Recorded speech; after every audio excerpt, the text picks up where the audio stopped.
I'm going to call the meeting to order. Please rise for the flag salute. Pledge allegiance to the flag of the United States of America and to the republic for which it stands, one nation, under God, indivisible, with liberty and justice for all.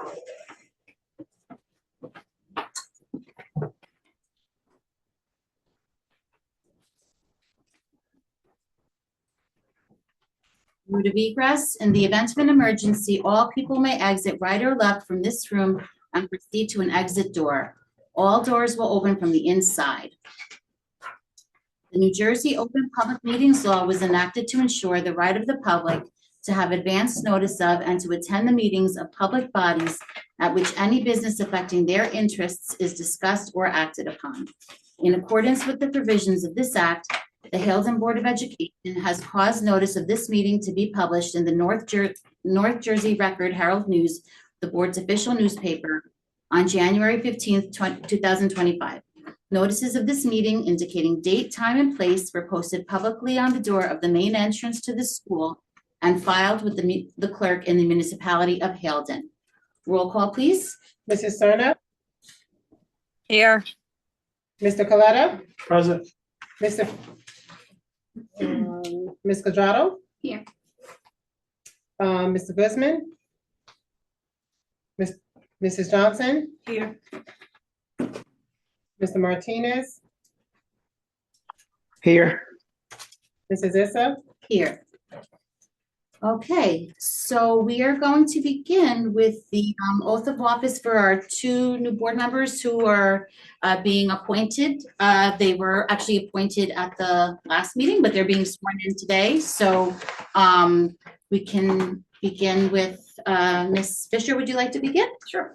Okay.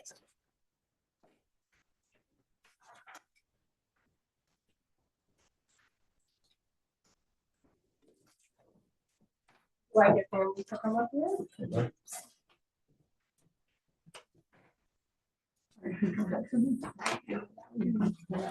We can move back.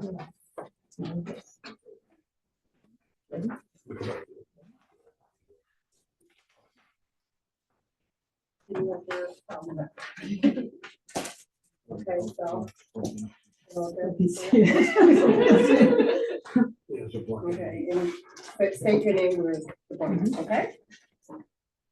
I state your name, I, Ellen Fisher, do solemnly swear and affirm do solemnly swear and affirm that I will support the Constitution of the United States that I will support the Constitution of the United States and the Constitution of the State of New Jersey, and the Constitution of the State of New Jersey, and that I will bear true faith and that I will bear true faith and allegiance and allegiance to the same to the same, and to the governments established in the United States, and to the governments established in the United States and in this state, and this state, under the authority of the people, under the authority of the people. so help me God. So help me God. I state your name, I, Ellen Fisher, do solemnly swear and affirm do solemnly swear and affirm that I possess the qualification that I possess the qualifications prescribed by law of the office prescribed by law for the office of member of Board of Education, for member of Board of Education. and I am not disqualified I am not disqualified as a voter pursuant to RS 19-4-1.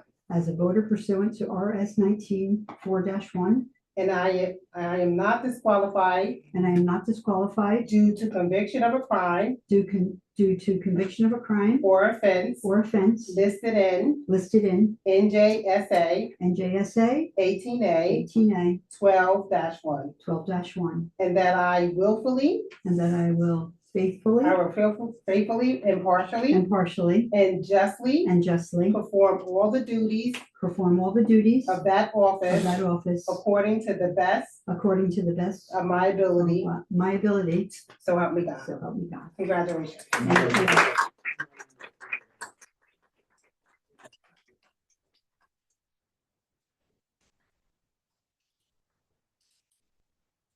Thank you. Thank you. Thank you. Thank you. Thank you. Thank you. Congratulations. Thank you.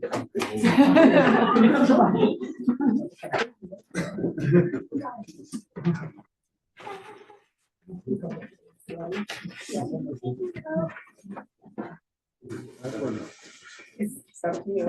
You want one? Okay, you can yourself, show me your name, say your name in the blank. I, say your I. name, Gregory Williams, do solemnly swear and affirm do solemnly swear and affirm that I support the Constitution that I support the Constitution of the United States of the United States and the Constitution of the State of New Jersey, and the Constitution of the State of New Jersey, and that I will bear true faith and that I will bear true faith and allegiance and allegiance to the same to the same and to the governments established in the United States and to the governments established in the United States, and in this state, under the authority of the people, under the authority of the people, so help me God. so help me God. I state your name, I, Gregory Williams, do solemnly swear and affirm do solemnly swear and affirm that I possess the qualification that I possess the qualifications prescribed by law for this office prescribed by law for the office of member of Board of Education, of member of Board of Education, and I am not disqualified and I'm not disqualified, as a voter pursuant to and I'm not disqualified as a voter pursuant to RS 19 RS 19 4-1, 4-1. and I am not disqualified I am not disqualified due to conviction of a crime due to conviction of a crime or offense listed in or offense listed in NJSA NJSA 18A 18A 12-1, 12-1, and that I will faithfully, that I will faithfully, impartially, impartially, and justly perform all the duties and justly perform all the duties of that office of that office according to the best of my ability, according to the best of my ability, so help me God. so help me God. Congratulations. Thank you.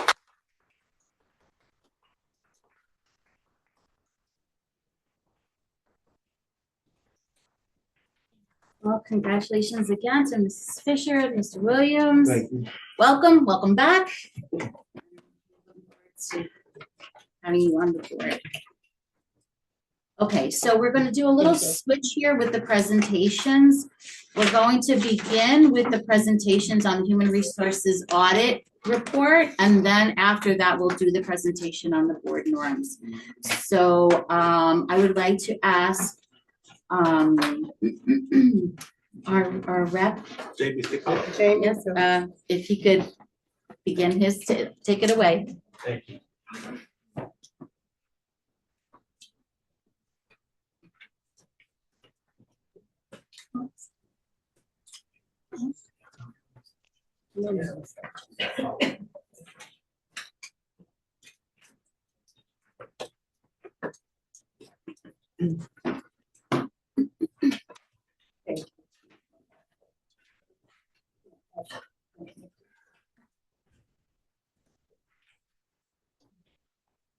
Before I begin, congratulations to newly elected members. Whoever the seriously names comes in. So what I am going to do throughout the presentation and then after the presentation, before I even get into the presentation, there's so much data that I process that I bit off a lot more data than you can chew at one time. But that's why I want to leave it open-ended so that if people have questions that I don't have off the top of my head or that's not in the presentation, I'm going to jot down questions and then be able to communicate that back through this office. Let's go.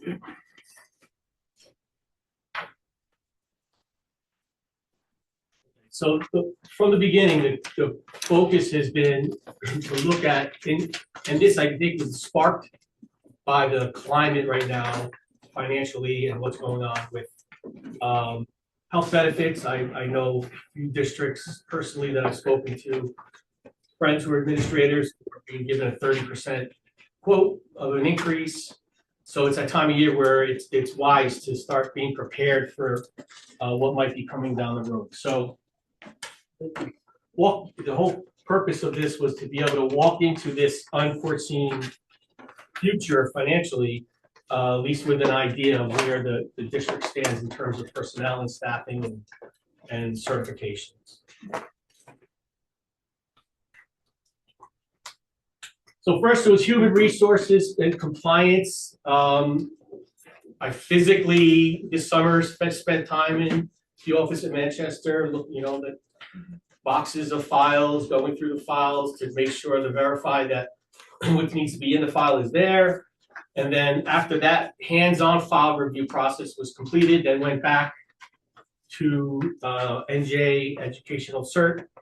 Has a search ability to verify certification. So this way, it was able to match every certification to every person in the district's file and the electronic file as well. By doing that, I was able to put together a master catalog of staff credentials. And what the purpose of this document can be to something that the district can refer to when the time comes. God forbid you need to, find a teacher for a certain position for a leave replacement, or something comes up and you're not sure if someone has that certification. You'll be able to now do a search to see which certs are held by your staff. Looked at a difference, looked at student numbers, and the big piece about this project is I'd say well over 90% of it's confidential, because it either involves information of students' classes or their classification or team or staff members. So I want to make sure I'm careful. But looking at the numbers in terms of enrollment from 24-25 to 25-26, and then trying to project forward to 26-27 in terms of how your enrollment numbers could potentially impact staffing. And then a financial analysis of total employee costs, but the employee costs that I'm going to discuss this evening are specifically only to those individuals who are participating in the health plan, because the increase in health coverage premium would affect those numbers. In terms of staff and personnel, pulling information and demographics, status, job titles and assignments, which involve pulling the data from your student from your information system for Genesis for human resources, matching it to the submissions that were given to the state of New Jersey, which is now called NJ SLEDs, and then cross-referencing it obviously to the file to make sure everything is aligned. Okay, so in terms of files, broke down the review into categories. So staff, personnel information, demographics. Out of 193 files, 193 were perfect. Nothing missing, no concerns whatsoever. In terms of employment status and contracts, all completed in the files. The two areas that I have to follow up on, so I'm not saying that there's a problem. I'm just saying I'm not 100% certain, because these involve certificates that are probably in process of being issued. So didn't have an issue date, but they might be already paid. And a certificate that's got to check how it's grandfathered in. So I just want to double check before I commit to that, but in those two sections. But it's just a handful of files to look at again. And everything else in terms of professional development was being maintained in the file. So this link is what's going to be useful to the admin I can't open it up here, but looking at the master data that's comes with the NJ SLED submission. So certifications was probably took a little bit more detective work, especially with maiden name changes that come up from time to time. So making sure, like, before I didn't know if it was a person, I would pull a file and look through the documentation and find it. But in terms of certifications, everyone's appropriately certified working across positions. Okay. So when it comes to, like I said, about following up on those two areas, it was the two certification areas I mentioned. This would be the credential log. It's an Excel log. SMID submission. So this is where your district has to submit every year to the Department of Ed every employee's file, electronic file that has a state number, which is the SMID number, and with that is attached the current salary, their step, how many years have been in the district. It's a lot of information. And that information obviously has to match what's being done in real world. And the verification of that, going through that there was no errors, no issues whatsoever. So that was all 100%.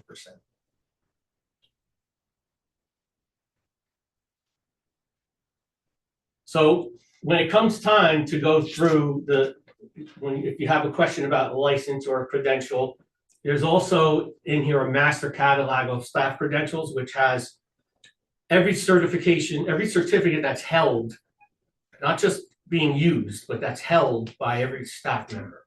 So you may have someone who has students with disability certificate that's teaching a regular ed class and hasn't had to put it into effect yet. This would tell you which staff members have which certs if they have more than one. This is where we start getting into the analysis of, right now, we're based on what projection of numbers for students from last year, this year, and now moving forward, and contract obligations and all those other obligations that the board has, and the unknown, the uncertainty of what's going to happen with health benefits. I must also add to this, there's uncertainty as to what's going to happen with title programs, Title I, those areas. We have to be prepared for that. So what I did was I worked out a model, and these numbers again are based strictly on those individuals who are in the health benefits plan, participating, because those are the numbers that will cause increase. This is not the overall budget. This is just a snapshot of employees who are in the health plan and how it'll affect each year the overall system. Okay. So if it stays flat, zero increase, which we're hoping, but we're optimistic, but I think that would probably be unlikely. If it stays flat with no increases, there's still a natural increase that's going to occur in the budget because of an increase in steps, increase in on the guide itself. That's putting us next year you're putting at a cost of $12,786 per pupil. If there's a 10% increase, it's going to increase overall by $306,000, which is going to be 2.5%, putting your cost per pupil at $12,822. If it hits right in the middle and there's a 15% increase, so overall $324,102, 2.71%, and then cost per pupil will go up to $12,840. 20%, $341,327, 2.85% from the previous year in that area category, and the cost per pupil is $12,858. 25%, still right below 3% increase, $358,551, 12,876. And if 30% is the number, looking at 3.14% increase, 12,894 per pupil is the average spender. So now when we look at student enrollment, 24-25, we had 1,003 students. And the trend went for 2025-26, you went down to 958. So there was a drop of students. It doesn't mean it's automatically time to then look at staffing, but you're looking for a trend. We're looking for trends. So what would the trend be for next year, this year's students that are going to enroll for next year? But based on the trend of the population itself, okay.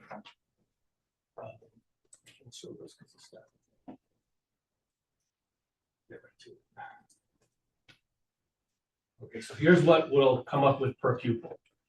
So if you look at the increase of potentially 272,000, right? That based on the average salary of the individuals that are in that data set, that would be the equivalent of 3.75 full-time equivalent. FTE means full-time. It doesn't mean full-time teacher. That means full-time equivalent of an employee, because that's where the expenses come from.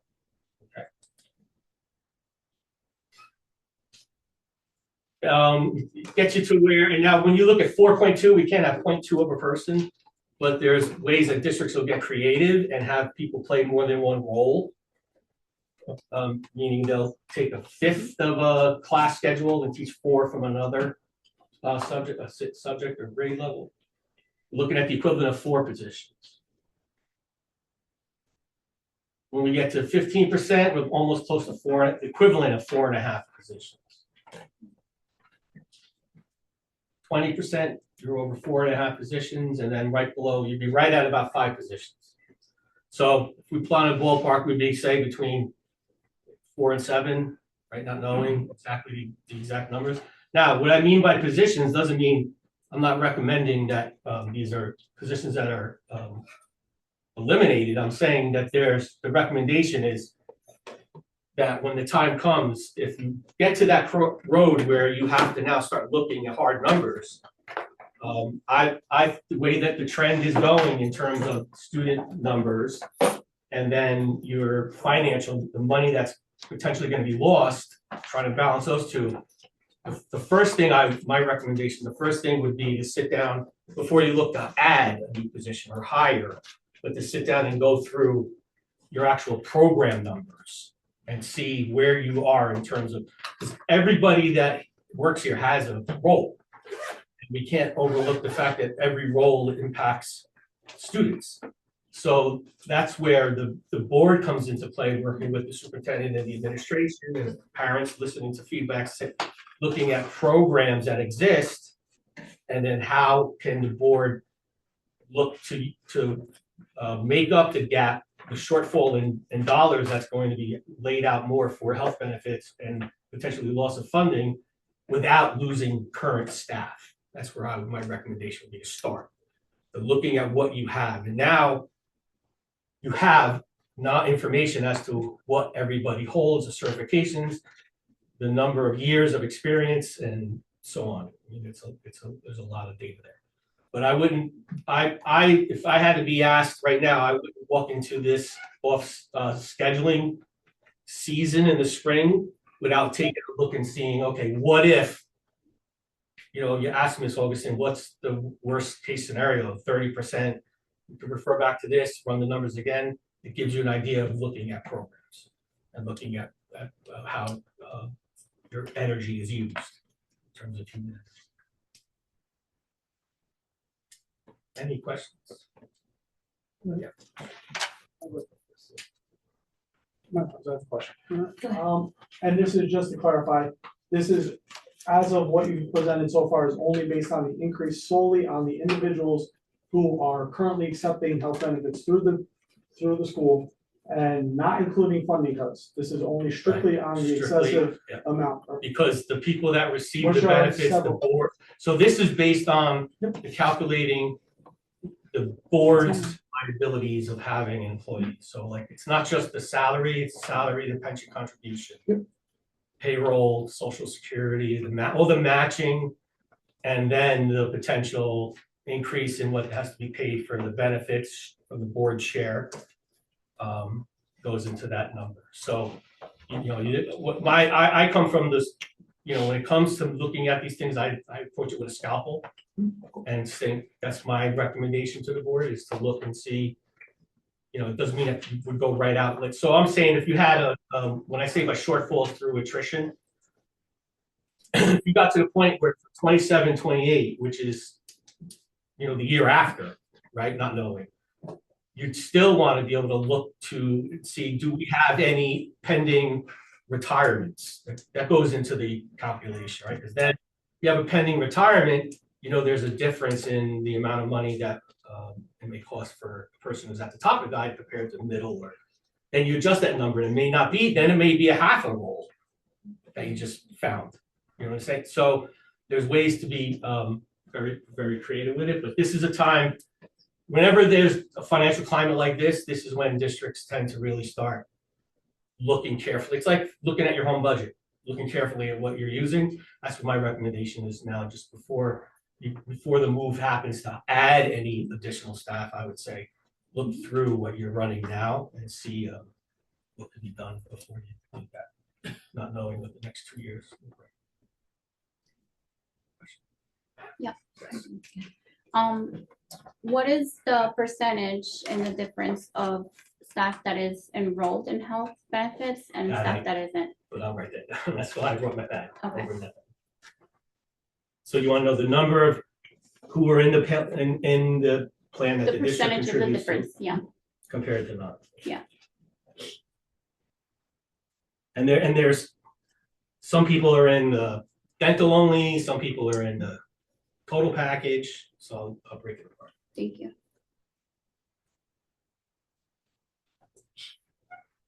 So I'm assuming that this is not ready to disseminate to the board members, right? You still are working on Yes, I the, told Lamika this morning, so I told her this morning, I wanted to make sure I was able to get here to first introduce myself and start it and get through the process of this, the amount of time. Is come to the point where like I want to be able to like these questions, if I didn't do the top calculations, I want to be able to field them, do it, and then so I told her I'll help through the end of the school year. God forbid you get to the point where you're sitting now and you have to look at programs and look at the numbers, I'll be able to help you dive in. I have another question, sir. Yeah. So the numbers of enrolled students, is that including the students that we pay tuition to go to other schools? No, okay, No, that was strictly based on your students that are in district. okay, thank you. But these are good questions to ask because those are areas where if you're losing money on this side, you could try to claw it back and then Mhm. helps, offset. Madam President, next question. Thank you for so far what you've done. Part of what we had asked for as a board also, I don't know if you got to it or maybe you're still working on this. Is there gonna be a review of like the administrative function that people have, the administrative side of not only the teaching staff, but on the administrative side, the secretarial staff, the janitorial staff, all the different functions that we have, through what that looks like, staff, or is it? Because one of the main things we asked was, is it top heavy? Do we not have enough? Do we need more help in one area? Do we need less help in a certain area? Can people be moved around to avoid having to, per se, get rid of a position, but can someone function in a different capacity where it would, eliminate the need for someone to be laid off or not hired, Because again, I think everybody's on the same page. We want to do the best we can to fulfill our fiduciary obligation as well as make sure the kids have the best, teachers and the best people we have in the building that we can afford that.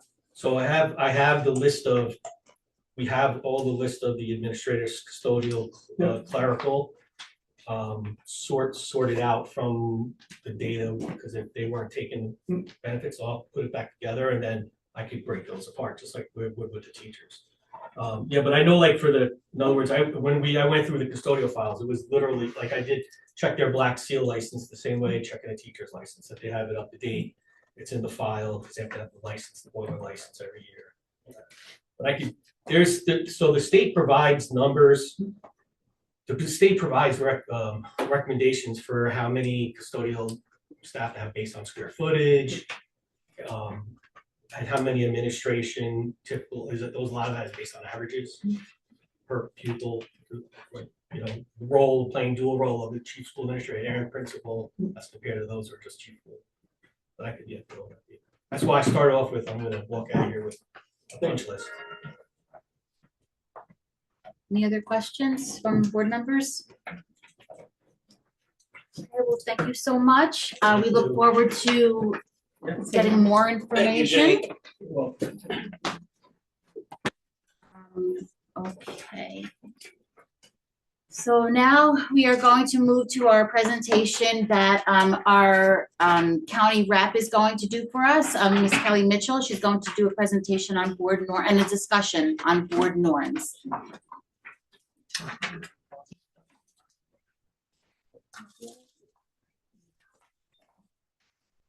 Yeah, up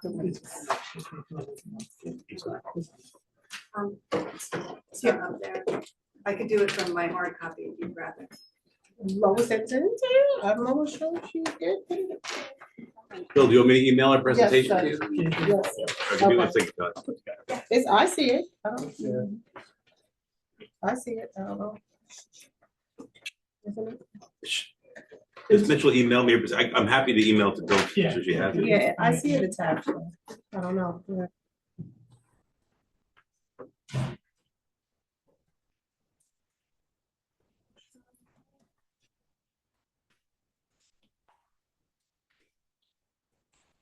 All right, Bill, I just sent it to you just now.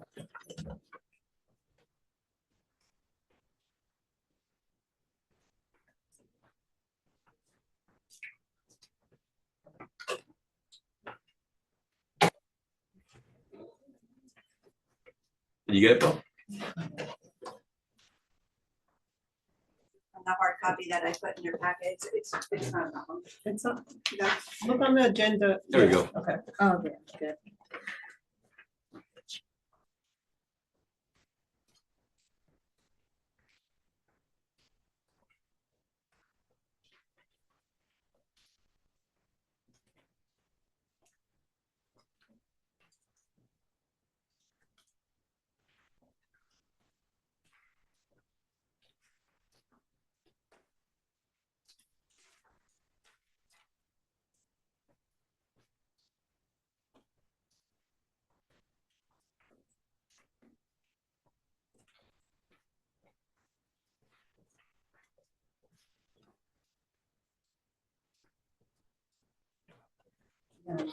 Last click, yeah.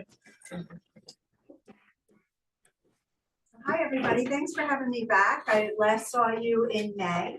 So we chatted a lot about the board self-evaluation at that time. And one of the things that we talked about was like tightening up some of the structures that you have as a board. And then speaking with your board president, I thought that board norms is a good place to start. It gives a lot of structure to the meetings itself and to the board as a team. So when we talk about what board norms are, it's just a code of conduct. It's something that gives you a snapshot on what should we be at all times, how do we treat each other, how do things get on the agenda, how do we access information if we needed to, and then like, are we being a model board that kind of emulates what we expect from our students? So when we're interacting with each other during a meeting, are we being respectful? Are we active listening to each other? So we're going to go through that this evening and just talk about what each bucket basically is, and what some of the activities are and where we think it should be. In your packet, there is some examples of board norm documents. Some of my highest achieving boards do these documents itself and then reference them throughout the meeting from time to time. So it's just about behaviors that are going to make you more successful than you are at the moment. So there's going to be 4 different buckets. One, how you act together all the time. One, before a meeting, during a meeting, and then after a board meeting. So we're going to just chat real quick about that. So some examples about how you should be with each other at all times. You should be focused on strategically on your goals, and you should be constantly updating on those goals and really understanding that data. You should have a really strong partnership with the superintendent. That is probably the key aspect to any successful board. And in your packet, I did put in just a little bit about the roles of a board member and the roles of a superintendent. And it really references exactly what the board should be and then what the superintendent should be in charge of. And we get that question quite often. So when I talk about being a board member, you're the what. You're asking those questions. What, how much is it going to be, why? But then the superintendent is the how. The superintendent is who's going to be responsible for that, the action plans to the goals. That's for the superintendent to do, and sometimes the boards and superintendent, like that role gets kind of, the lanes get a little blinded. So I put that into your packet so that we can talk about the understanding of that partnership, and the respect and trust that come into that partnership will help you have a greater sense of student achievement. So let's just talk about some of the examples here. And if this is something that you feel that should go into your board norms document. Anybody have any thoughts on some of these and what they'd like to see in your board norms document? Like I said, in your packet, there is an example of several board norms. one of them is from my Harmony district. We just started doing this. The Harmony district was, had all the right focuses, but they were really struggling on the structure of the board. They had a hard time with, like, if they had something that they wanted to put on the agenda, what is, the catalyst to that? So they wanted to make sure that they put this all in writing so that they could help along the way. And during their board meetings, sometimes it became a little chaotic on actively listening to other board members and being respectful of the minority opinion at the table. In a town called Harmony? Harmony, yes. Oh, okay, all right. But they were struggling with their harmony. That's what I'm getting at, yeah. So they said, you know what, how do we get to the next level? And the next level was to put this board norms document together, and we had a really nice workshop where we took all these examples and we pulled from all different districts and said, this is what we want to be. This is the code of conduct that we want to stand by.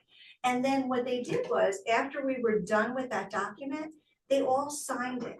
And then they brought it to the meeting, every single meeting. And if, a member lost their way, or if there was a question on how to handle something, they had that document right there and they kept it as a reminder. And I think that that's super important for any board. I know that Jeff's on the Manchester board. We've done it there successfully, and I think that it really helps the structure and the focus at the board table. So, so having said that, any of these examples here strike you as wanting to be in that that document? I think they all should be. I think they're all pertinent and they're all important. I think they're all things that should be followed. They're all guidelines that should be followed. Yeah. So any in particular that you feel that would help from this moment forward as far as like a struggle with the board itself? Anything that you feel like maybe board members aren't being educated on how to have the protocol with any of them? I have thoughts, but I'll let other board members weigh in. This is a discussion piece. It looks pretty good. Yeah. It's all, like President Isa said, it's all pretty good.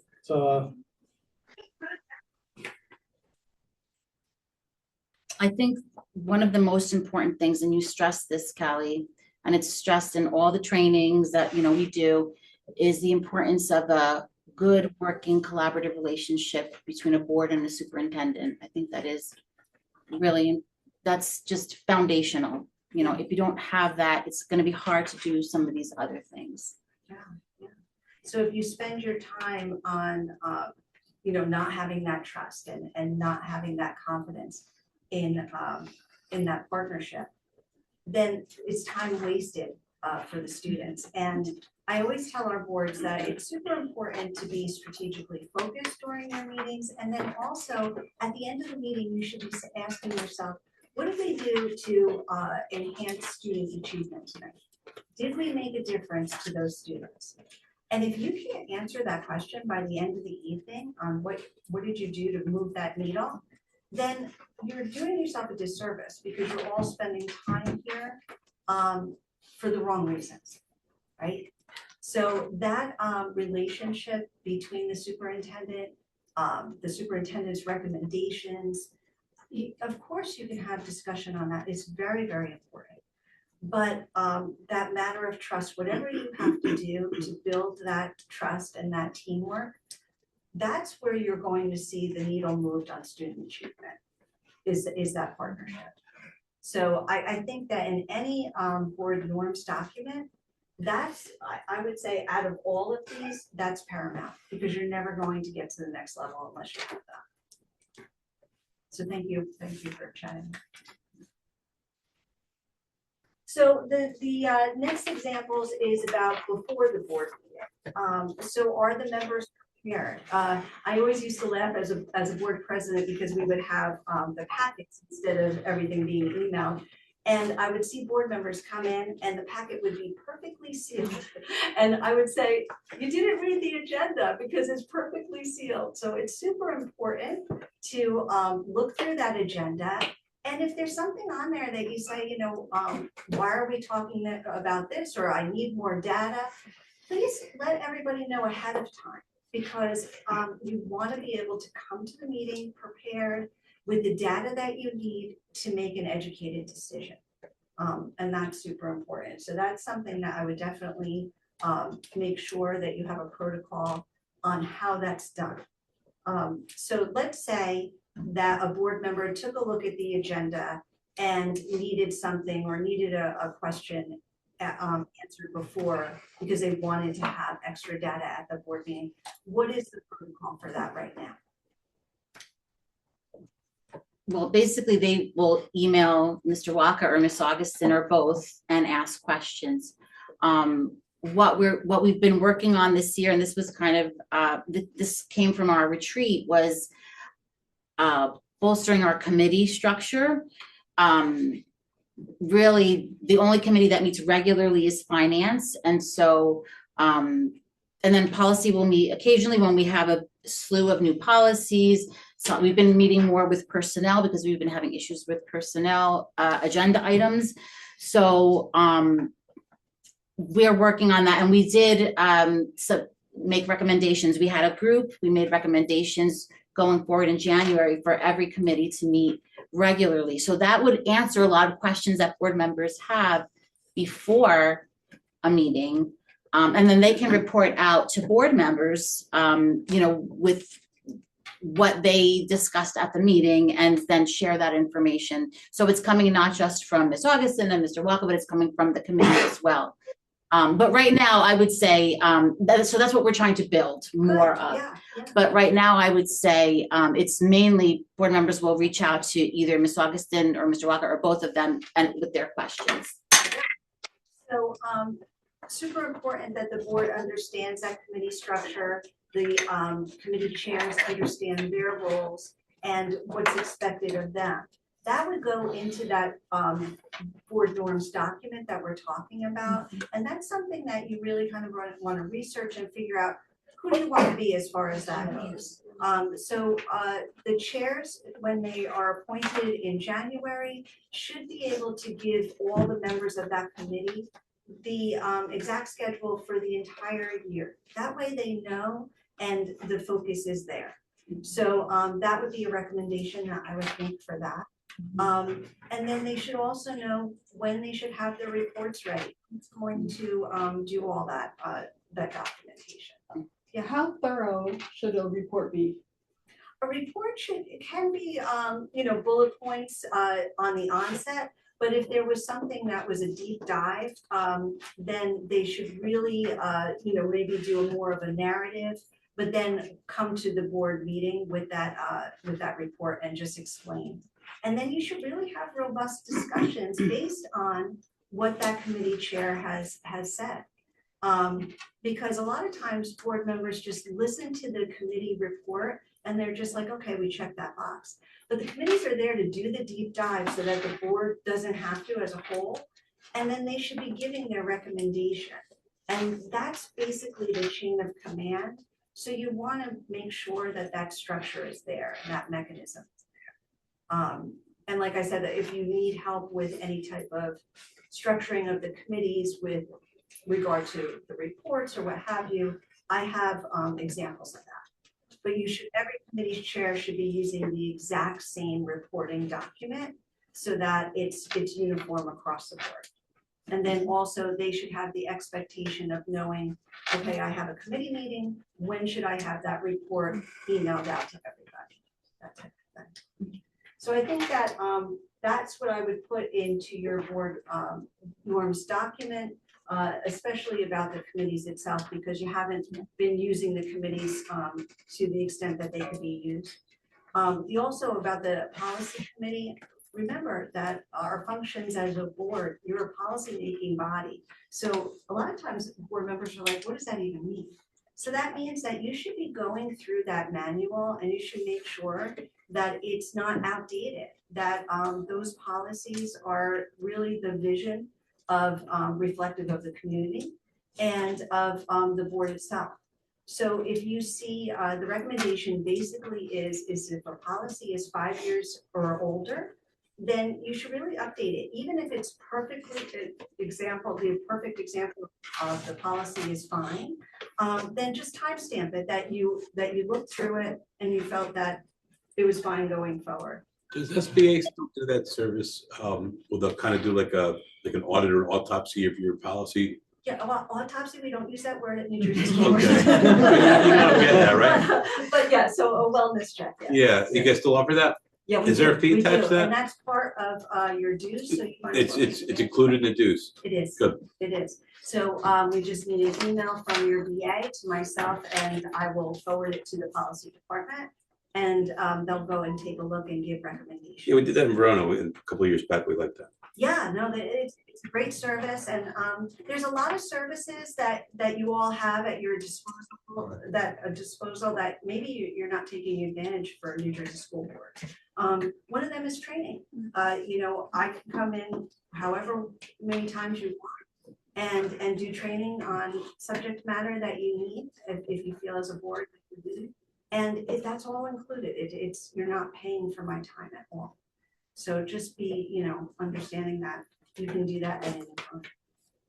So then we're going to talk about also arriving on time, beginning on time, you know, whether you feel comfortable with the virtual piece. I know that you had board members on virtually, you know, that policy based on that.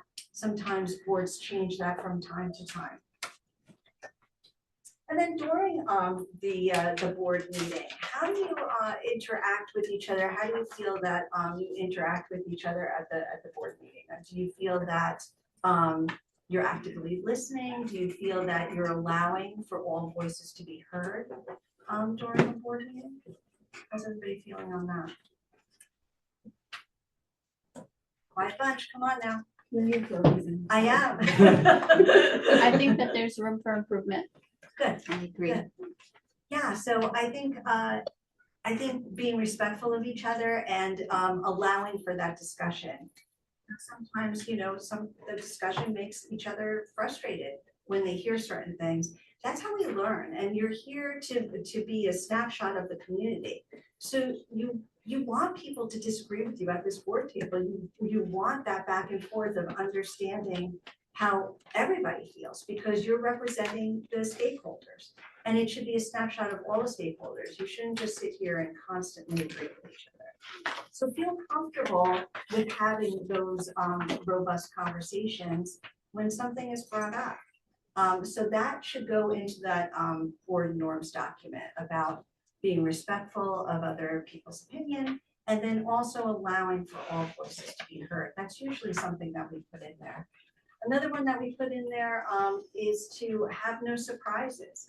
If you need extra data, or if you know that you read the agenda and you're feeling uncomfortable about something, voice it.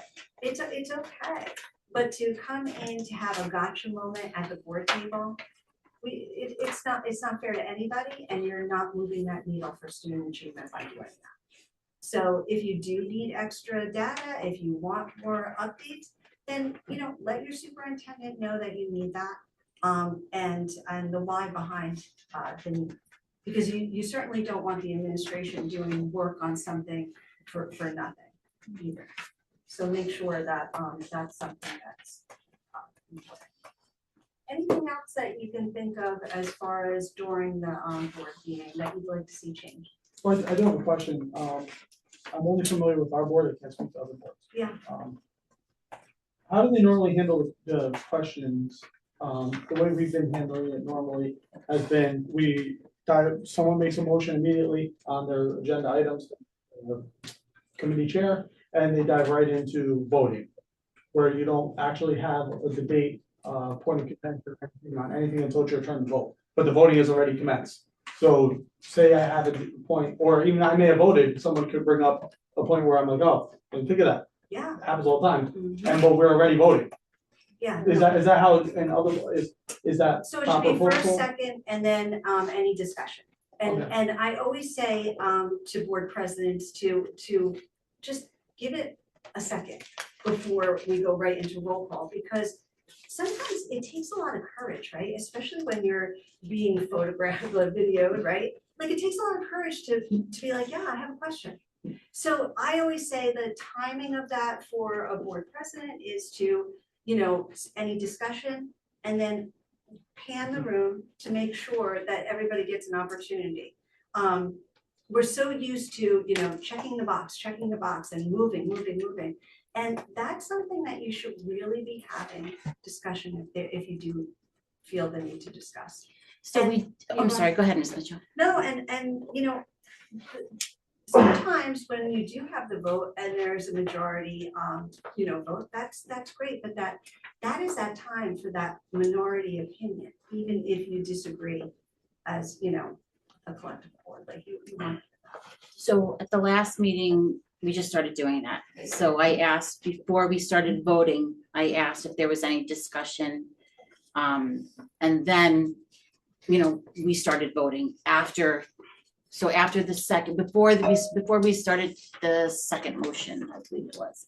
So it is a good practice to do that.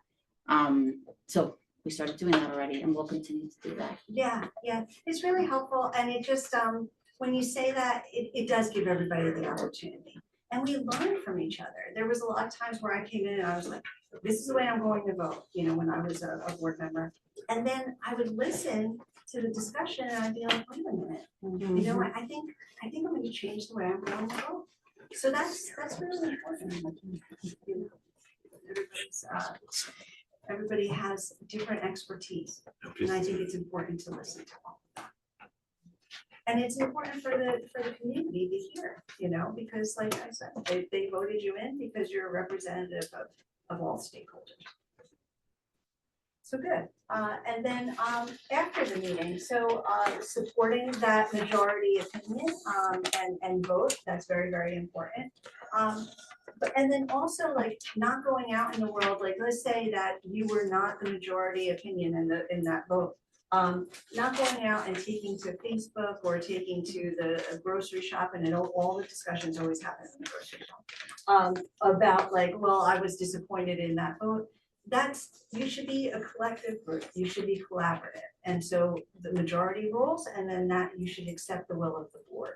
So that's something that I would definitely put into the board norms document, accepting the will of the board. Sometimes that's hard, right? But it's important to show that you're a team. And that's how you have to think when you're sitting in these chairs is that you're a team, so that you support each other. Any thought about anything after board meeting?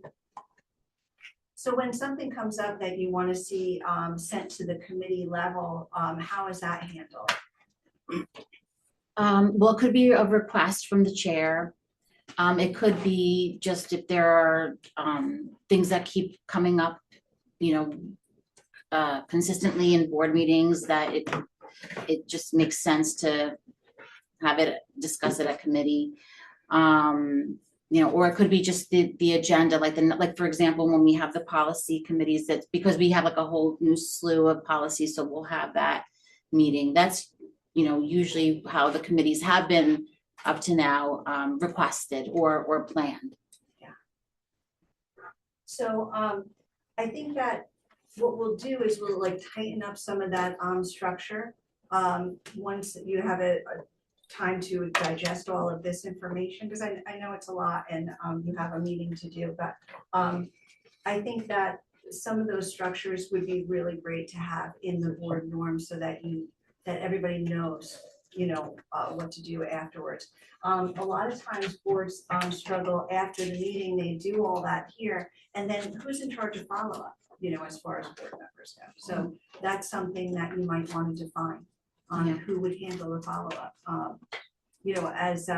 As board president, sometimes you handle it, but board president has so many different aspects to their job, and they don't really take advantage of the vice president. So I would always, as board president, give that over to the vice president and say, look, here were 3 things that we talked about, board members all collectively agreed that we wanted to do. So maybe hand that over to the vice president to do, so that they have, part of the leadership position. And I mean, we see the vice president step on up to board president at some time, so that helps them to grow that leadership piece. And like I said, my top performing boards all have board norms, and they go through board norms, from time to time. Harmony, we did board norms last year, and that's that example. But I just had the board retreat with them last week, and we went through the board norms and said, do we want to change anything? And there were a couple of things that we changed and we tweaked because it wasn't maybe working perfectly. So it should be something that we check up on and update every year during our retreats. So having said that, what I'll do is, because this packet is very lengthy and I know that you have a lot of things to get to, I'll leave that with you, and then maybe we'll get back together one time when we can sit and go through all this and actually come up with that document together. Sound good? Good. Well, thank you so much, everybody, for having me. Thank you. Thank you, Kelly. Everybody should take a little time to go through the materials that Ms. Mitchell shared with us. Thanks very much. Oh, my pleasure. 15 more. Okay, let's see.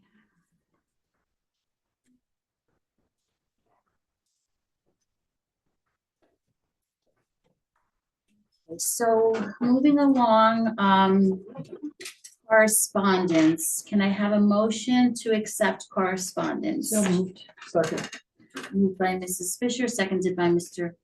Coletta. Roll call, please. Mrs. Turner? Yes. Mr. Coletta? Yes. Ms. Quadrado? Yes. Mrs. Fisher? Yes. Mrs. Johnson? Mr. Martinez? Yes. Mr. Williams? Yes. And Mrs. Isaac? Yes. Okay, can I have a motion to accept prior minutes? So, Second.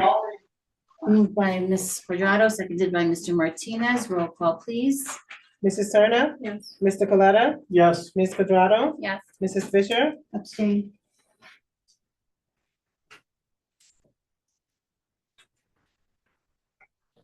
Mrs. Johnson? Yes. Mr. Martinez? Yes. Mr. Williams? Abstain.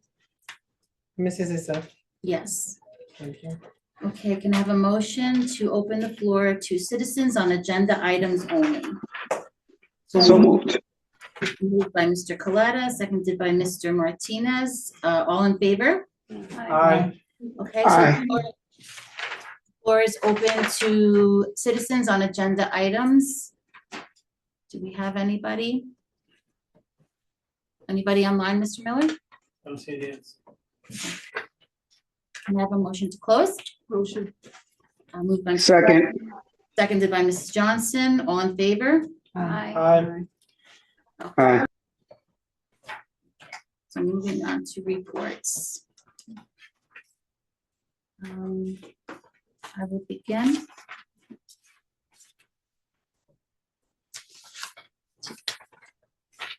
Good evening, everyone, and thank you for joining us. I want to begin by congratulating Mr. Coletta, Evelyn Garcia, and Tanisha Gatling on being elected to the Hamilton Board of Education. My hope is that everyone on the board come January will work together with the administration to advance our district, first and foremost, our students. I also want to thank Mr. Martinez and Jamie Spiridigliosi for stepping up and running in this past Board of Education election. As I said at the last meeting when we were conducting interviews for the open board seats, it's not easy to put yourself out there. But if you do it for the right reasons, it's worth the commitment, even if you don't win the election.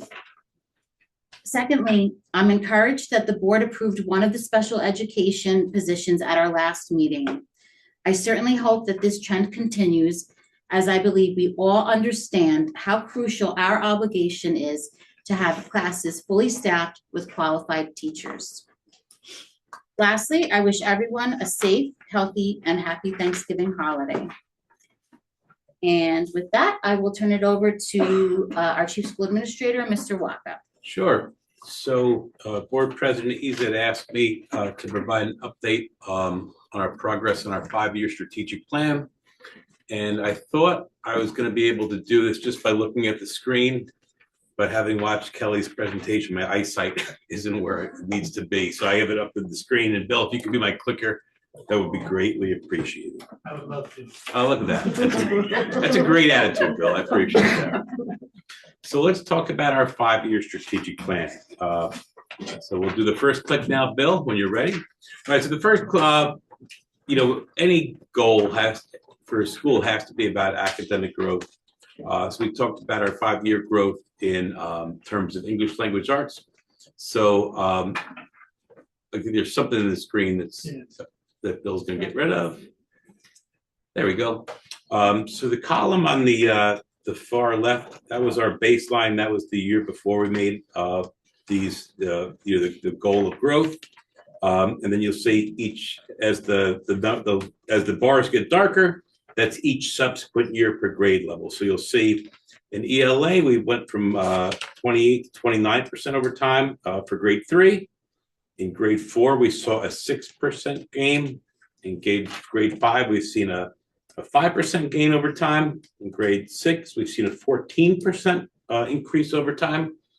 Grade 7 has seen a 5% increase, and then grade 8 has seen a 15% increase. So if you take the culmination of all that, you see that over time we're at about an 8% increase. So we're making positive inroads, and that's despite the fact that the average Hamilton student only is with us for a handful of years. That's just the truth of it. But I think our teachers do a great job, and our coaches do a great job, and our administrators do. So I think I like the direction we're going here. So we can get another click, Bill. And now you'll see the same chart, but we're talking about mathematics. And the reason you don't see preschool or kindergarten or first grade, they're not tested subjects. They're not tested grades. The tested grades are grade 3 all the way through grade 11. But since we don't have high school students, we just do grade 3 through 8. And again, over time, we see that there's a 1% increase in math for grade 3. 6%. I'm sorry, I'm the wrong thing. We see we've gone down 4 points in grade 3 math. We've broken even over time in grade 4. Grade 5 has saw an 8% increase. Grade 6 has saw a 7% increase. Grade 7 is at a 5% increase. Grade 8 is at a 7% increase. And overall, we're at a 4% increase over time. So again, it's trending positively over time. So if we can go to the next slide, Bill. Another thing we talked about in our strategic plan was utilizing our ESSER funds. This is the money that this gave there's ESSER 1, ESSER 2, ESSER 3. This is money we got from the federal government to kind of address learning loss. So what we did with that, we set up programs, and we see that our assessment scores have ascended, which is what we wanted. But we were also able to establish the Beyond Ordinary Summer School. We call it our BOSS program. And we allowed all students to be part of that. Now, will this program continue next year? That's to be determined. And then we also had our after-school academic enrichment for all students that was funded via our ESSER funds. That program is no longer running. I don't anticipate we're going to be able to bring that back anytime soon, but you never know. Our next slide, Bill, is teacher recruitment. One of our goals is to be fully staffed. We've worked very hard to fill every position once it becomes vacant due to retirement or resignation. Due to the current teacher shortage, this task is very difficult as it is. However, it's exponentially more difficult when the board votes no to staff members after we screen the candidates, interview the candidates, and agree to a contract with the candidate for a vacant budgeted position. Currently, we have multiple vacancies at the special education level. Next slide. Goal 4 is our SEL, social emotional learning, and our commitment towards extracurricular activities for our students. We move down to my eyesight's not that good. We hired an SEL guidance counselor through our ESSER funds, and we've been able to maintain that position since, and it's been a net positive for our school without a doubt. We've also maintained a very large variety of athletic, artistic, and academic extracurricular activities for our students. So I'm really happy with our progress there. Our next goal was sustaining school security and improving upon existing security features. And I think we've done, as good a job as I'm really pleased with our progress here. Over this time, we've added electronic locks on every single door. This gives us both accountability and timestamps, and it also gives us extra safety. We've increased the number of cameras as well as the quality of cameras. We've also put cameras that have like the 180-degree eyes on them so they cover more ground. We've hired a full-time secure SRO police officer. All the drills, Ms. Polzano's the czar of this, all the drills that we're required to do are conducted in a timely fashion. We've implemented a new front door security project, completed that on time and on budget. And there's also technology security. We get about 10,000 cyber attacks on our school system every single year. That's a fact. And we haven't been compromised by them. So I think Bill and Pat are doing a really good job with that. Jinx us. Oh, thank you, Bill. You don't jinx us. Get the job done. You're doing a great job, Bill. And lastly was our facility. So, the big one, we added an entire new wing to our school. And we did that without a referendum. And we did that on time. And we did that on budget.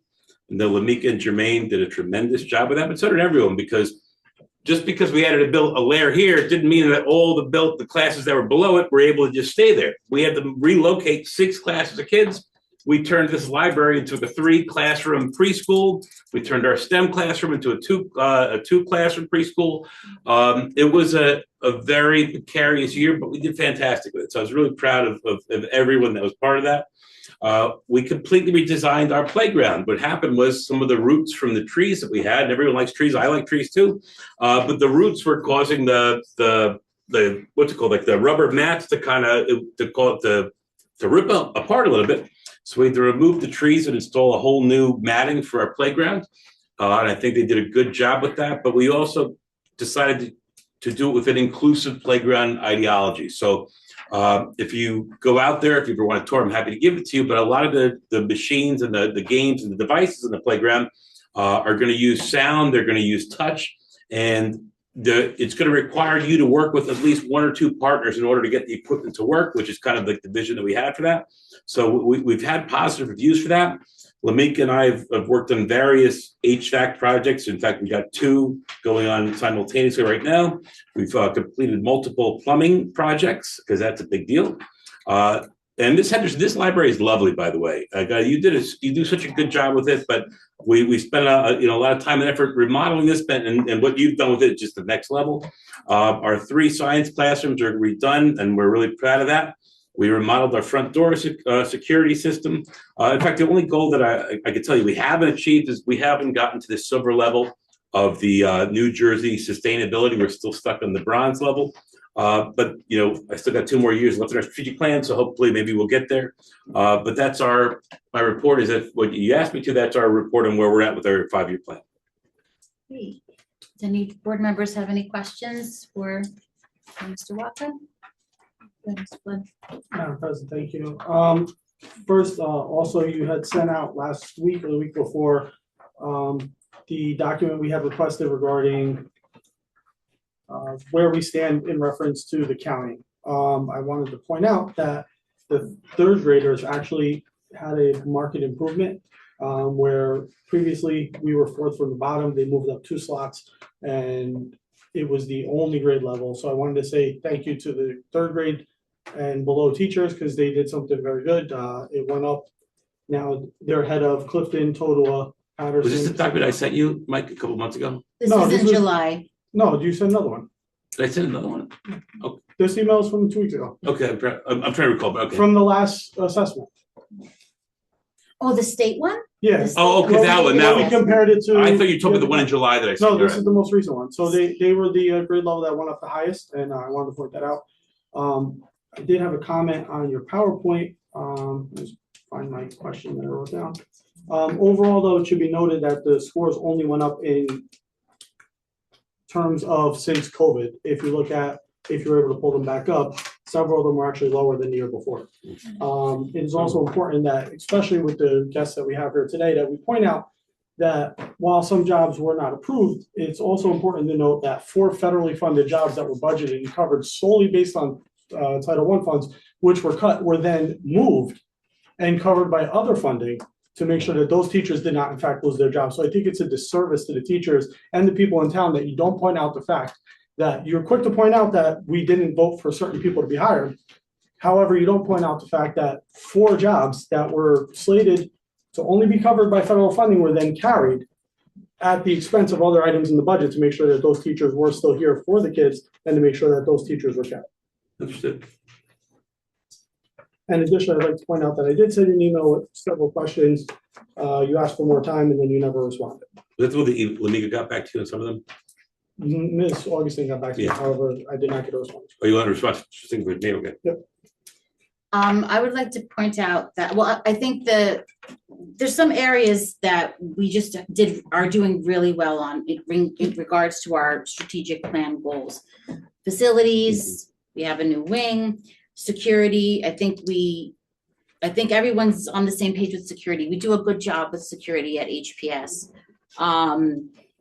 The SEL, so this is actually in reference to something that Mr. Coletta said regarding like some of the federal funding for some of the positions that we've kept. The SEL counselor was one of those positions, but that is something that's integral to this 5-year strategic plan. So that is crucial that we keep that role, and it has done, it's been very beneficial for our students and for our staff too. And I think Mr. Sposato is always one to talk about the benefits of all the things that the SEL counselor brings to HPS.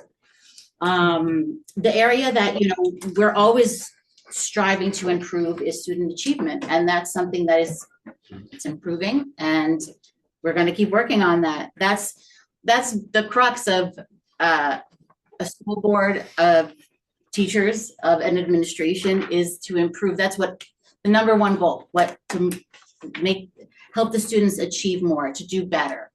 And that's going to make our district move forward. That's going to, that's the goal. That's the end game. So the fact that we're improving is encouraging, and, we want to keep going. We want to keep that momentum going. We need to, for the sake of our students. They're the most important stakeholder here in all of this.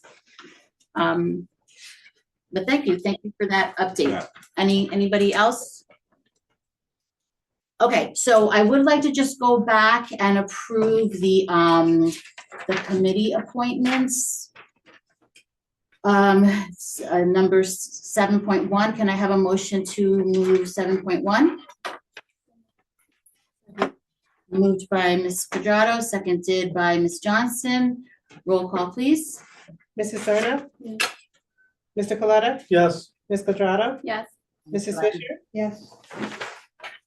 Mrs. Johnson? Yes. Mr. Martinez? Yes.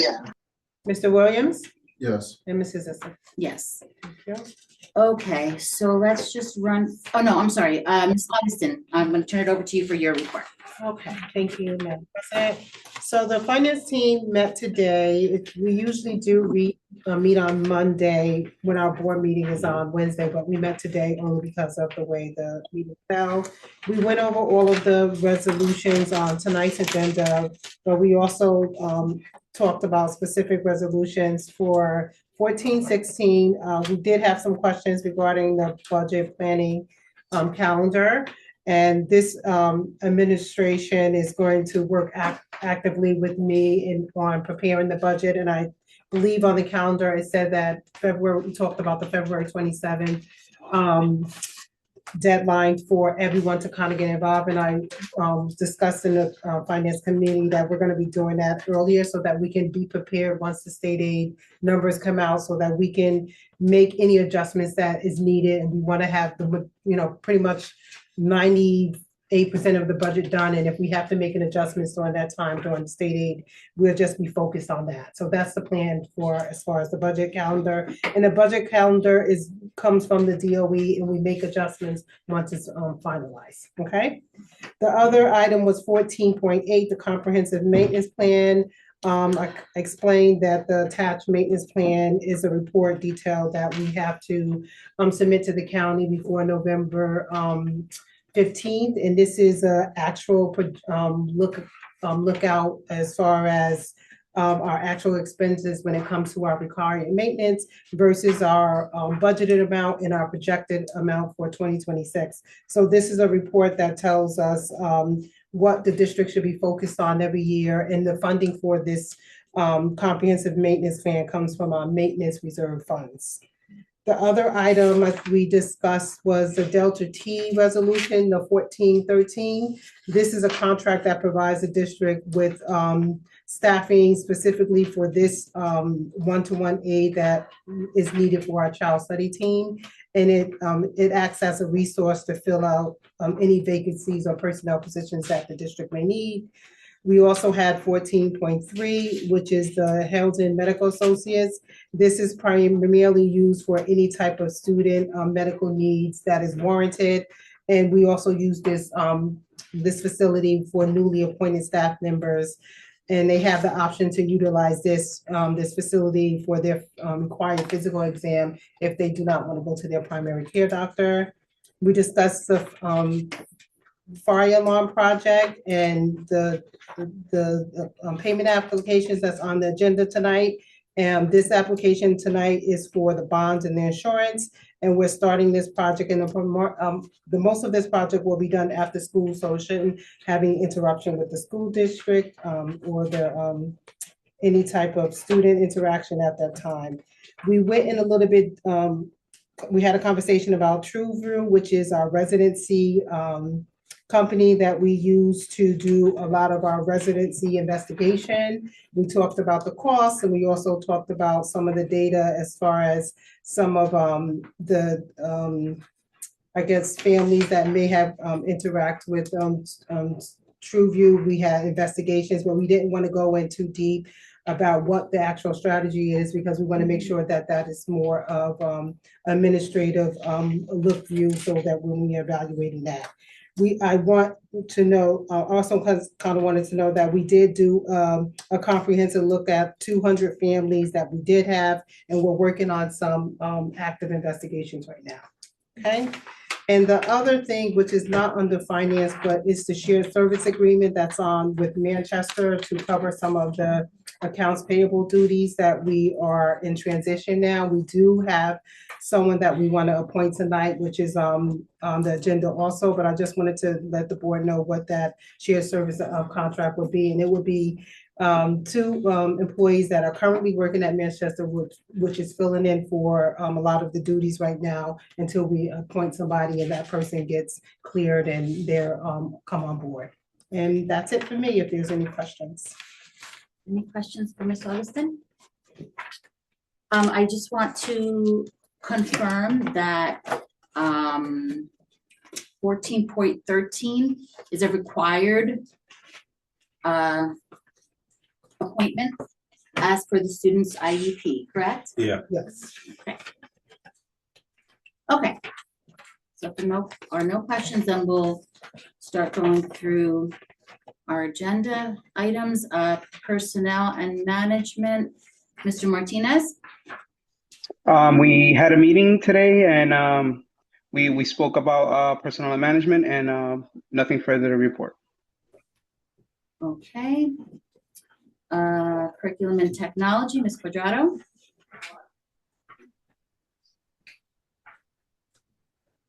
Nothing to report. Agenda items only. Okay. Policy and public relations, Mr. Coletta? Nothing to report. Okay. Security and safety, Mr. Coletta? Agenda, nothing to report. Community engagement, Ms. Quadrado? Nothing to report.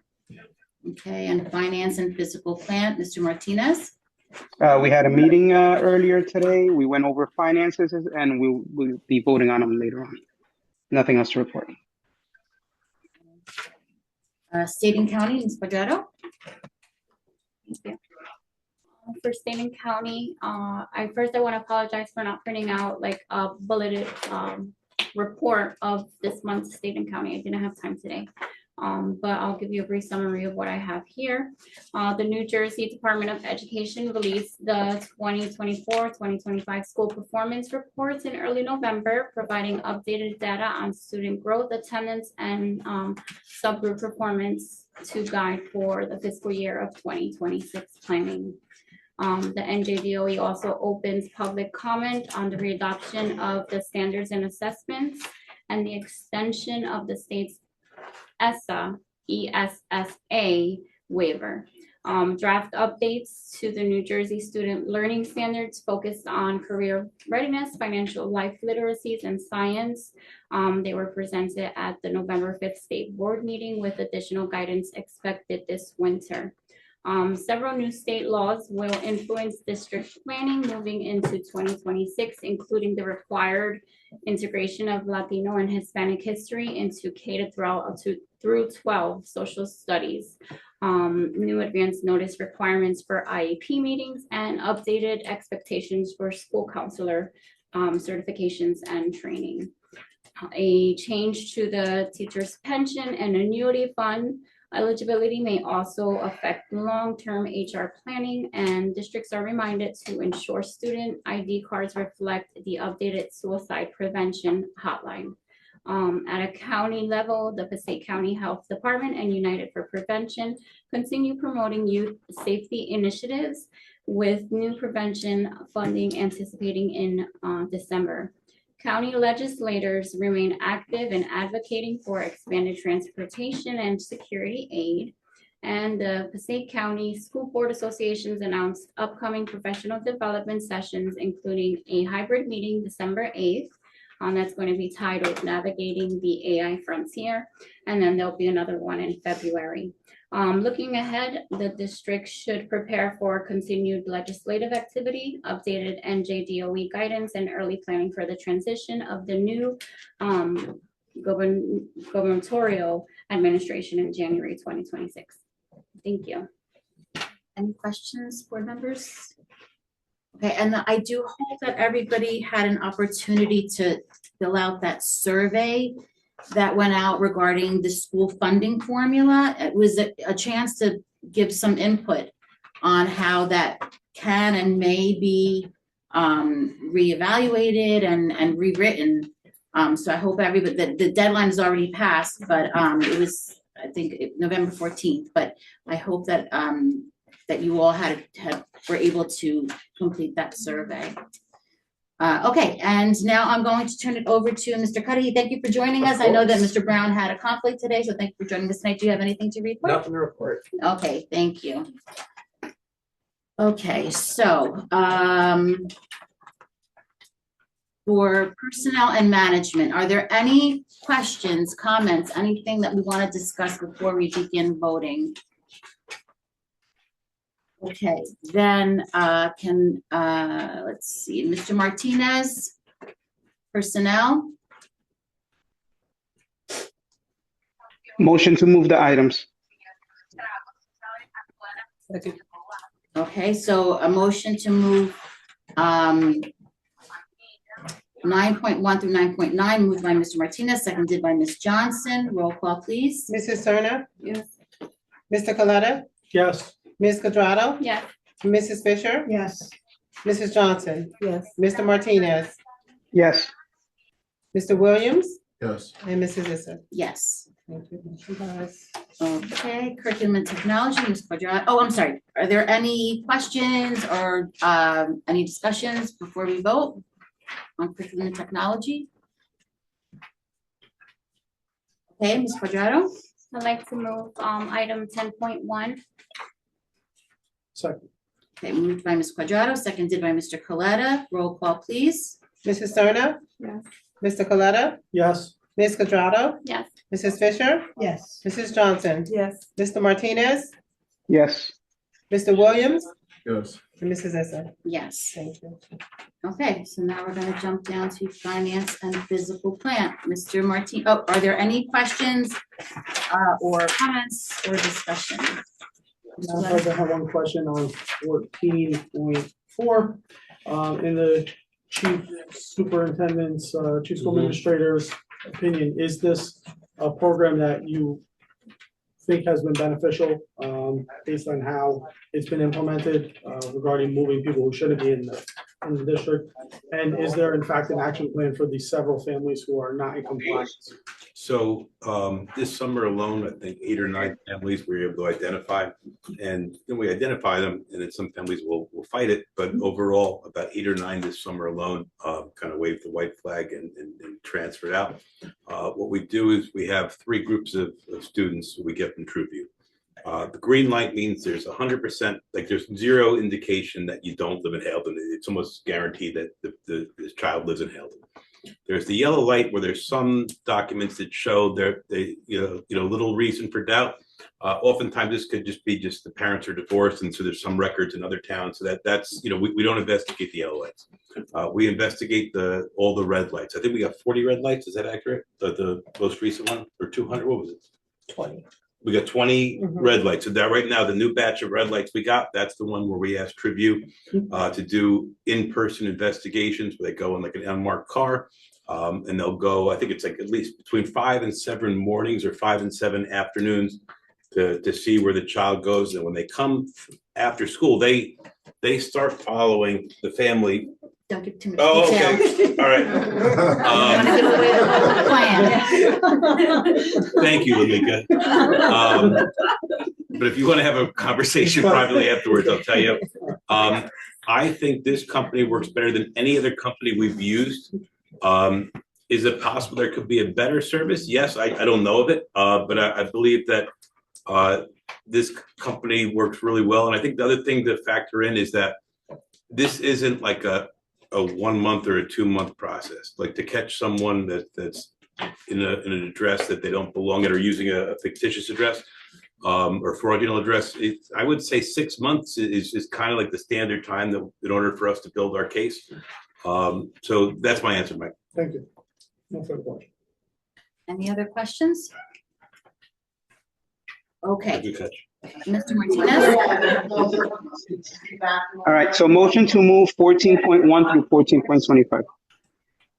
Second, Okay, moved by Mr. Martinez, seconded by Ms. Johnson. Roll call, please. Mrs. Serna? Yes. Mr. Galetta? Yes. Ms. Quadrado?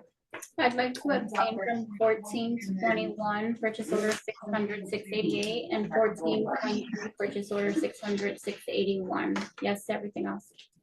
And actually, there was one that Ms. Serna should abstain on.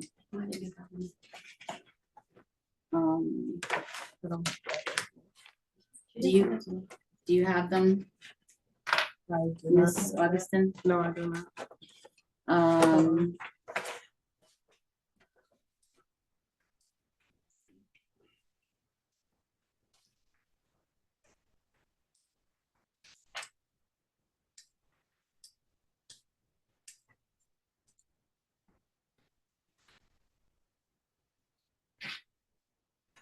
Okay. So for Ms. Serna, it's 14.23. So It's her reimbursement? Yeah, these are for the reimbursements Right. for bill list number 2. And then there's a PO number, a long PO number.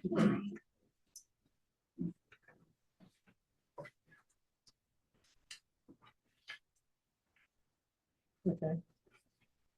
Mrs. Fisher? yes. Mrs. Johnson? Yes. Rafi? Yes. Mute, so, Mr. Martinez? Can you please mute Mr. Martinez? Yes. Yes. Mr. Williams? Yes. Mrs. Issa?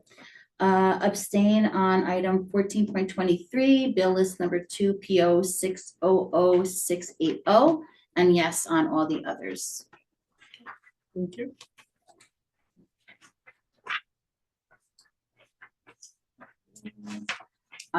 Any new or old business? The only new business is I'm gonna reach out to the facilities committee. I guess the finance and facilities committee to ask them a question about a vendor using what their recommendation is about a vendor using our property request. And then, based on what the facilities committee is looking to do, it may or may not be brought up in the next board meeting. Okay. So I just want to mention in regards to the board onboarding handbook and the procedures that we're going to go into 2026 with.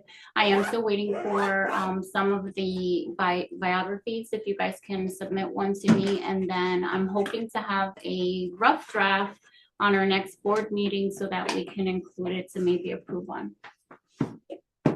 And then my last one, stay with me for a while. Mr. Williams, at a time, whenever it's good for you, if you'd like to come to the school, I'd love to give you a tour and kind of walk you through our operations and answer any questions you might have. So just email me and we'll set that up at your convenience. Great. And Ellen already did it because she's been a board member here for a couple of years. Okay, so if that's it, then can I have a motion to open the floor to citizens? So Second. Moved by Mr. Coletta, seconded by Ms. Quadrado, all in favor? Aye. So Aye. just state your name and either your position or your address, and you have 3 minutes. Good evening. I'm Amanda Kuchelowski, the president of the Haledon Education Association. I'm here tonight representing the 113 HEA members throughout our district, and we are looking for some answers on the services rendered by Power Education. It was our understanding that the board contacted Power Education to conduct an audit of the district's daily operations and NJDOE compliance requirements. In the June 26th contract offered by Power Education, it stated that it will provide detailed, transparent reporting on staff credentials, personnel records, enrollment trends, and cost analysis to inform your decision-making for the upcoming 25 to 26 school year. A Power Education representative never stepped foot in our building nor spoke to the administration or the union president. It's mind-boggling to wrap my head around where the information is coming from. The Power Education contract stated a detailed review of the district's human resource database and personnel files, verification of staff license and certifications through the New Jersey Educator Certification Portal. Where did this come from? What files did he go through? And did he go through our personnel files? Did he have access to our social security numbers to gain access to our teacher certifications? The board contacted Power Education to calculate and document the total cost of employment for each district staff member. How did tonight's presentation fit this objective? Was it worth spending $30,000 on? Because I know I don't have to tell you how far $30,000 can go to restore some of the programs that were cut or towards other district expenditures. Finally, but most noticeably, there are concerns about future staffing down the road. However, there are so many variables, student enrollment, health insurance, costs, funding, that are really hard to predict. So now that you have this information from tonight's presentation, what's your plan to use it? Clearly, we remain out of compliance. As of today, November 17th, we still have 2 special education vacancies, one special education new hire we're waiting on to begin, and 24 students with IEPs who are not receiving the services they're legally obligated to provide. So while you cannot go back in time and reverse the decision to enlist Power Education's help for this district, you can strive to change the current course we are on. The HEA invites you, the Board of Education, not an outside firm, to come into the building and live a day with us to see what really goes on here. We're more than just a list of names and certifications on a few pieces of paper. We're the men and women who make this district a vital part of the community. Thank you.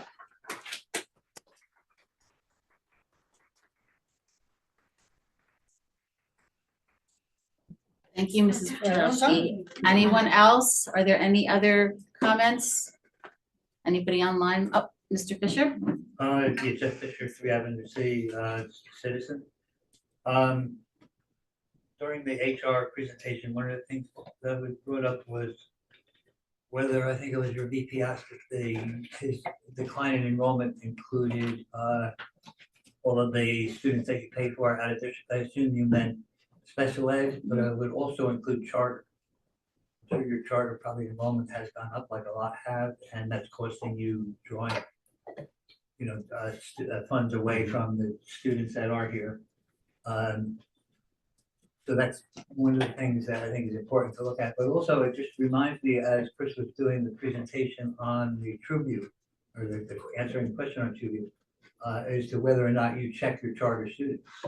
I know at Manchester, we're looking at our GCPI students because we found that a significant number of them are not really residents of the district, and it raised a question that I'm not sure if we check them at Manchester, but I know I will at my meeting on Thursday, make sure that we do. But I mean, those numbers are going up and they'll probably continue to grow. The numbers are going up. I would say not significantly, but they are going up. They're trending in an upwards direction. But Lamika might be able to answer the second part. Yeah, we do check them and they have gone up. I had to certify the numbers today, and we check to make sure that these individuals do live in our district, and we have 2 times a year to be able to verify that. And we require them to come in and register in the district also. Yeah. Thank you. Anybody else? But I'll specifically, because it's a good point, I'll specifically double check that Tribute does that, because maybe, we do it internally. Yeah, we but can. Yeah. We'll double check that, Jeff. Anybody online, Mr. Miller? That's a yes. Okay, can I have a motion to close? So moved. Moved by Ms. Quadrado, seconded by Ms. Johnson. All in favor? I didn't. Aye. I just want to address Mrs. Puchalowski's comments. We can certainly ask where the information was obtained. We can ask if he can come in and speak with staff, if that's part of the protocol. We can discuss that with him. As far as the, spending the 30,000 and where has that gotten us? Well, I guess that remains to be seen. We're gonna see what happens when we get the final report. This request was important to a lot of the board members here. Almost like an answer to a lot of things, and we went with it, and we're going to see if it pans out. So that's all I have to say about that. Anybody else? Any other comments? Okay, well then can I have a motion to adjourn? Second. Coletta, seconded by Ms. Quadrado. All in favor? Aye. Aye. Adjourn. Thank you. Thank Have you, a